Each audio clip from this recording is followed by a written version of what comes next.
Did you hear what GM just did? They cut Apple CarPlay from their cars. But now they're throwing a bone to Apple fans in the most unexpected way. Yep. Native Apple Music is making its way into select 2025 Cadillac and Chevrolet models. But wait, there's more to this story that could shake up the auto world. Here's the deal. GM's latest move could change everything about how we experience music in our cars. Just announced. This integration means you'll get seamless access to Apple Music right from your car's infotainment system. By the end of this video, you'll understand exactly why this shift is causing such a buzz. And wait until you hear what they're planning for 2026. So, what's the big news here?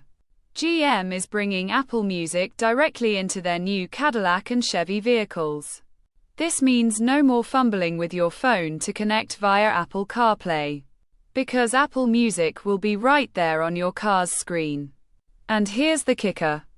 Cadillac owners will get to enjoy spatial audio with Dolby Atmos for an incredibly immersive listening experience. But here's where things get really interesting. GM's move is part of a broader trend in the auto industry, where connectivity and native apps are becoming the norm. By opting for a built-in app, GM is positioning itself to offer a more integrated and user-friendly experience. But let's talk practicality. This service won't cost you anything extra for the first 8 years, thanks to OnStar Basics.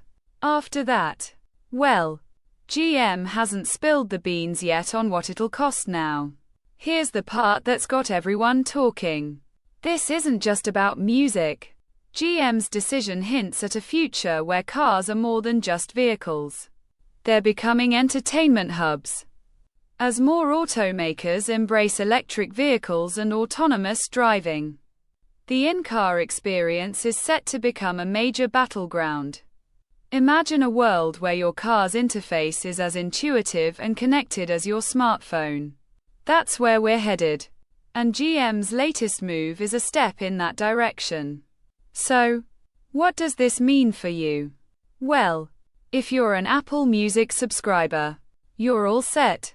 Just sign in, and you're good to go. But here's my question. Is this enough to make up for the loss of Apple CarPlay?